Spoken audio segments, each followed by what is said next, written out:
Balagram service സഹകരണ ബാങ്കിനെതിരെ UDF വ്യാജ പ്രചരണങ്ങൾ അഴിച്ചുവിടുകയാണെന്ന് LDF നേതാക്കൾ. ഇടുക്കി ലൈവ് വാർത്തകൾ നിങ്ങൾക്കായി അവതരിപ്പിക്കുന്നത് amusement ride, dog show, children's park, വ്യാപാര വിപണന പ്രദർശനമേള, food court, family game, Kattappana municipal സ്റ്റേഡിയത്തിൽ കട്ടപ്പന ഫെസ്റ്റ്.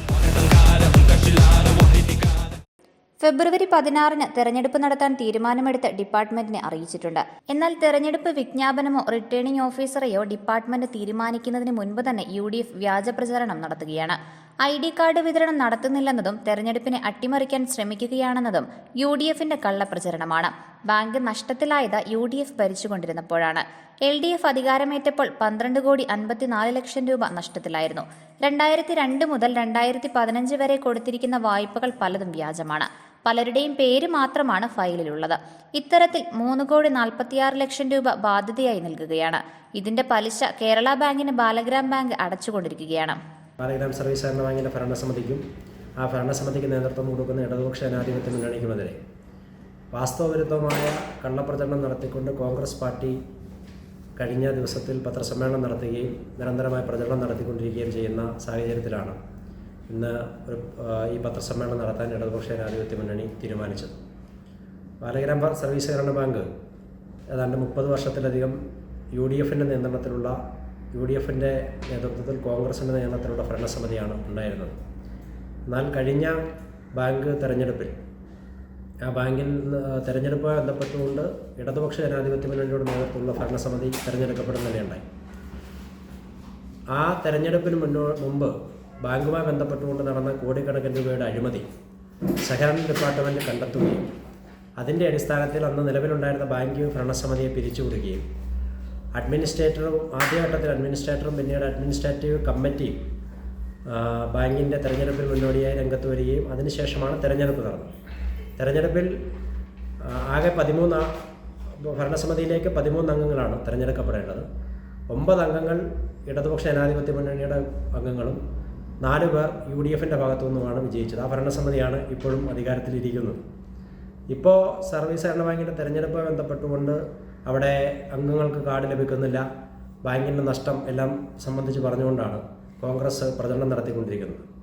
2025 ഫെബ്രുവരി മാസത്തിൽ തെരഞ്ഞെടുപ്പ് നടത്തുന്നതിനായി ബാങ്ക് ഭരണസമിതി തീരുമാനമെടുക്കുകയും സഹകരണ ഡിപ്പാർട്ട്മെൻറ്റിലേക്ക് ആ തീരുമാനം ഭരണസമിതി നൽകുകയും ചെയ്തു. തുടർന്ന് സഹകരണ ഡിപ്പാർട്ട്മെൻറ്റ് റിട്ടേണിംഗ് ഓഫീസറെ വെക്കണം, ബാങ്കിൻ്റെ തെരഞ്ഞെടുപ്പുമായി ബന്ധപ്പെട്ടുകൊണ്ടുള്ള മറ്റ് നടപടിക്രമങ്ങൾ സംബന്ധിച്ച് ഡിപ്പാർട്ട്മെൻറ്റ് ഓർഡർ പുറത്തിറക്കണം. എന്നാൽ ഫെബ്രുവരി മാസത്തിൽ നടക്കാൻ പോകുന്ന തെരഞ്ഞെടുപ്പായതുകൊണ്ട് തന്നെ സ്വാഭാവികമായും 3 മാസക്കാലം മുമ്പ് ഈ നടപടികൾ നടക്കില്ല. തെരഞ്ഞെടുപ്പിന് ഒരു നിശ്ചിത സമയത്തിന് മുമ്പാണ് സഹകരണ ഡിപ്പാർട്ട്മെൻറ്റ് ഈ നടപടിക്രമങ്ങൾ പൂർത്തീകരിക്കുന്നത്. റിട്ടേണിംഗ് ഓഫീസറെ വെച്ച് ഇതുവരെ തീരുമാനമെടുത്ത് സഹകരണ ഡിപ്പാർട്ട്മെൻറ്റ് ബാങ്കിനെ ഭരണസമിതിയും അറിയിച്ചിട്ടുമില്ല.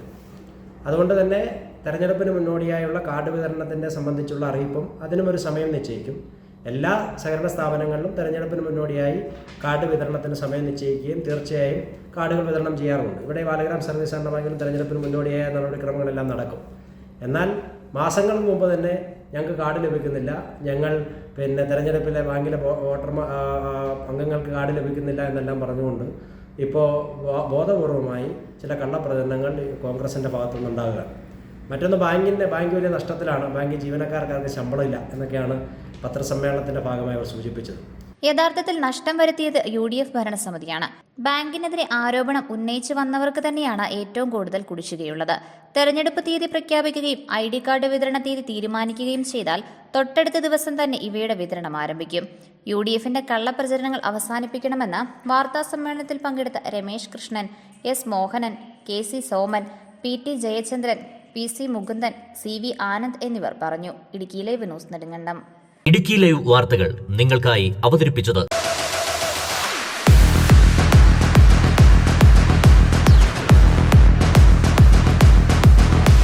കട്ടപ്പനയ്ക്കിനി ആഘോഷരാവുകൾ. കട്ടപ്പന ഫെസ്റ്റ് ഇന്റർനാഷണൽ എക്സ്പോയിലും തെരഞ്ഞെടുക്കപ്പെട്ട ടൗണുകളിലും മാത്രം പ്രദർശിപ്പിച്ചു വരുന്ന അണ്ടർ വാട്ടർ ടണൽ എക്സ്പോ ഇപ്പോൾ കട്ടപ്പനയിലും. 8,000 ചതുരശ്രയടി ഗ്ലാസ് തുരങ്കത്തിൽ തീർത്ത കടലിനടിയിലെ വിസ്മയ കാഴ്ചകൾക്കൊപ്പം പെറ്റ് ഷോയും. Amusement ride, dog show, children's park, വ്യാപാര വിപണന പ്രദർശനമേള, food court, family game, Kattappana municipal സ്റ്റേഡിയത്തിൽ കട്ടപ്പന ഫെസ്റ്റ്.